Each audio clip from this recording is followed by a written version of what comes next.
And welcome back to our channel Banaras या the learning channel. आज हम डिस्कस करने वाले हैं ईस्ट्रोजन हार्मोन के बारे में। So estrogen is a steroid hormone which is associated with female reproductive organ and for development of female sexual characteristics.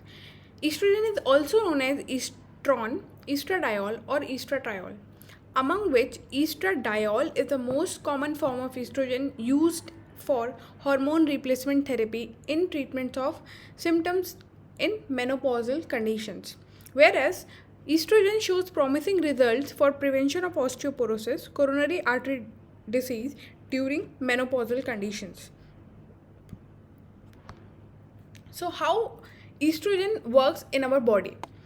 So estrogen directly enters to systemic circulation either in the free form or in the protein bounded form. So the free form of estrogen diffuse directly into cells without any regulation, whereas protein bounded estrogen either bound to sex hormone binding globulin or albumin, which further enters to cell cytoplasm, or where the physiological response begins to start. After binding or after entering into cell cytoplasm, these estrogen binds with alpha or beta estrogen receptor present in that particular cell, whereas these form or activates estrogen and estrogen receptor complex, which further enters in nucleus of the cell and induces DNA transcription. Further, binding to the nucleoside sequence, which is also known as estrogen response element, thus shows the physiological properties. So estrogen क्या होता है, हमारे systemic circulation में directly enter करता है, या तो free hormone के फॉर्म में estrogen होगा या तो प्रोटीन के साथ बाउंडेड होगा, तो उसे हम कहते हैं प्रोटीन बाउंडेड हार्मोन। तो अगर प्रोटीन के साथ बाउंडेड होगा तो दो प्रोटीन जो हैं उनके साथ ही ये बाउंड हो सकता है, एक है सेक्स हार्मोन बाइंडिंग ग्लोबुलिन और दूसरा है एल्ब्यूमिन।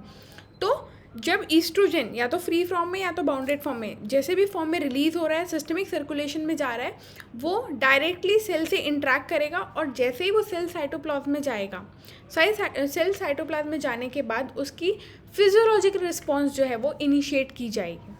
अब सेल साइटोप्लाज्म में जाने के बाद ईस्ट्रोजन जो है अल्फ़ा या बीटा ईस्ट्रोजन रिसेप्टर के साथ बाउंड होता है और न्यूक्लियस में जाता है। जैसे ही ईस्ट्रोजन अल्फ़ा या बीटा ईस्ट्रोजन रिसेप्टर के साथ बाउंड होगा तो ईस्ट्रोजन रिसेप्टर कॉम्प्लेक्स बनाएगा और न्यूक्लियस में जाएगा। जैसे ही न्यूक्लियस में जाएगा तो न्यूक्लियस में जो सिग्नलिंग हो रही है, ट्रांसक्रिप्शन प्रोसेस चल रहा है, उसको इन्फ्लुएंस करेगा। तो यहाँ पे इंड्यूसेस डीएनए ट्रांसक्रिप्शन। कैसे? वो न्यूक्लियोसाइड में बाउंड होके, जो डीएनए का न्यूक्लियोसाइड है उसके साथ बाउंड होके ये कॉम्प्लेक्स जो है वो ईस्ट्रोजन रिस्पॉन्स एलिमेंट को क्रिएट करता है। और इसी के बाद जो है आपका फिजियोलॉजिकल रिस्पॉन्स जो है ईस्ट्रोजन का, जो कि हम आगे देखेंगे कि फिजियोलॉजिकल फंक्शंस क्या हैं ईस्ट्रोजन के हमारी बॉडी में, तो उनको परफॉर्म करता है।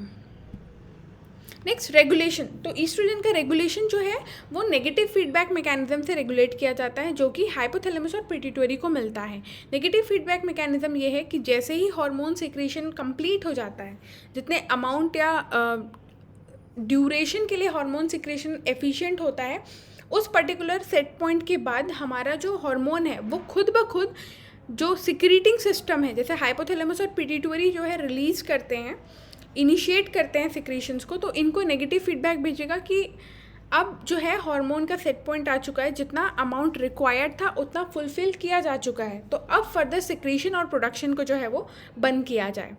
इसके अलावा मेटाबॉलिक एक्टिविटी जो है ईस्ट्रोजन की वो पर्टिकुलरली लीवर में होती है, क्योंकि लीवर में साइटोक्रोम P450 3A4 जो एंजाइम है वो प्रेजेंट होता है।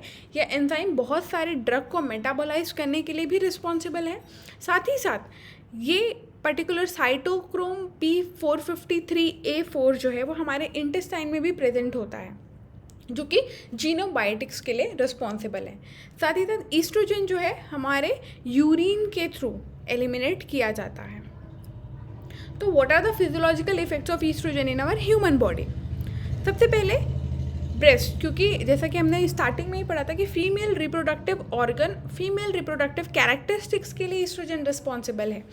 तो ब्रेस्ट, ह्यूमन ब्रेस्ट में क्या हेल्प करता है, aids mammary gland tissue development. तो मैमरी ग्लैंड के टिश्यू का डेवलपमेंट ड्यूरिंग प्यूबर्टी ये ईस्ट्रोजन की वजह से ही होता है। Regulates parenchymal stromal breast tissue changes during puberty और एट प्यूबर्टी।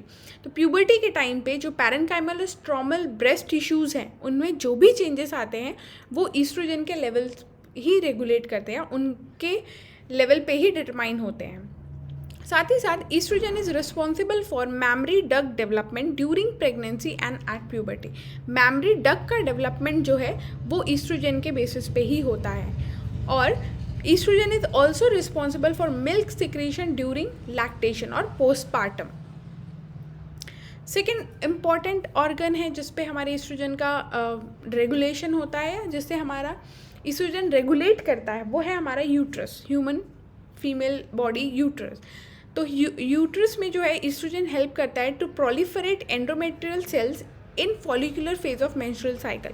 तो फॉलिकुलर फेज जो होता है मेंस्ट्रुअल साइकिल का, वहाँ पे एंडोमेट्रियल सेल्स को प्रोलिफरेट करने में मदद करता है।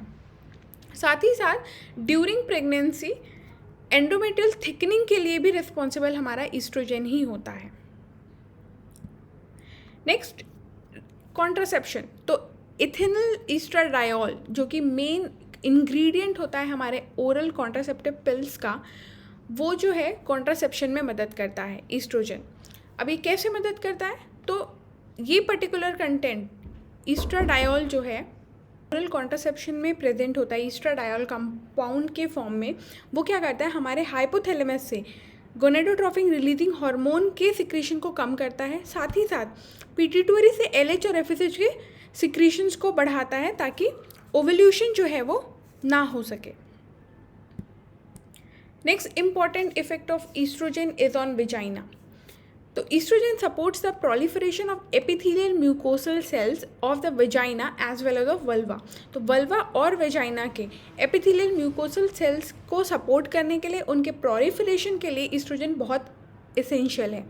अगर ईस्ट्रोजन की कमी होती है, ईस्ट्रोजन नहीं सफिशेंटली सिक्रीट हो पाता है, तो वेजाइनल और वल्वार म्यूकोसल एपिथेलियम जो है वो थिन हो जाता है और सिम्टम के तौर पे उनमें ड्राइनेस देखने को मिलती है, और इसी कंडीशन को हम कहते हैं vulvovaginal atrophy. Effects of oestrogen on bone health. तो during puberty oestrogen helps in development of long bone as well as also essential for fusion of epiphyseal growth plates of the long bones, whereas estrogen also protects bone by inactivating osteoclasts। osteoclasts वो cells होते हैं जो हमारे bones को जो है वो destruct करते हैं।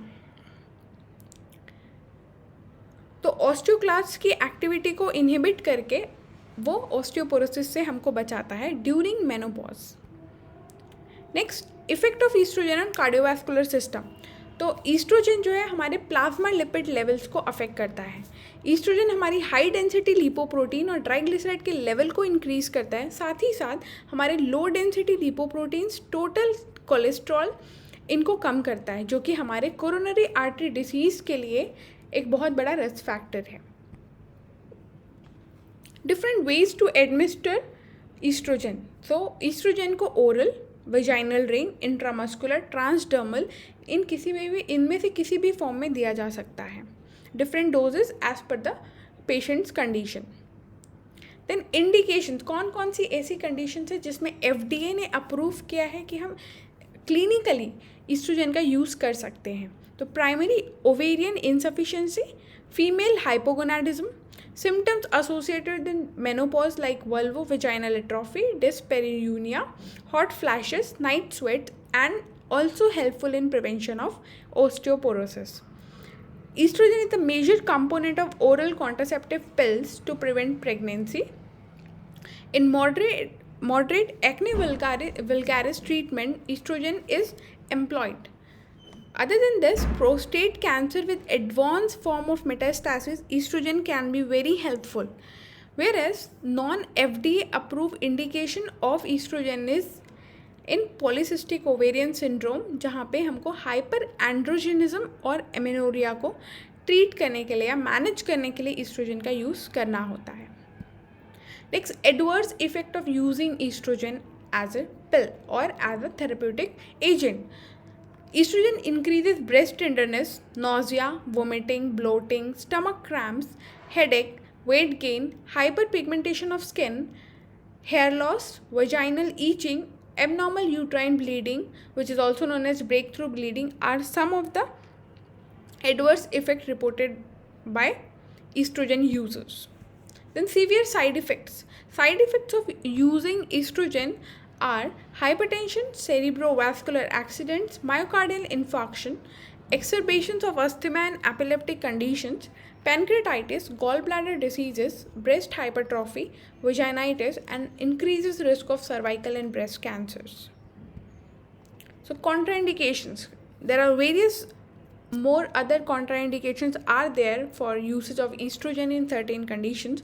Some of them are history of neurocognitive disorder, hypertension, uterine leiomyomas, endometriosis, urinary incontinence, hyperlipidemia, gallbladder diseases, liver diseases, individual with history of tobacco use, seizure disorders, headache and migraine disorders, history of ischemic stroke, history of hypercoagulable diseases, history of thromboembolism or thrombophlebitis, coronary artery disease, or estrogen hormone receptor sensitive malignancies conditions, which are breast cancer, ovarian cancer, endometrial cancers. In such conditions, estrogen is contraindicated. Then estrogen toxicity. So increased estrogen contains risk of dementia and cardiovascular diseases in postmenopausal women which are undergoing hormone replacement therapy.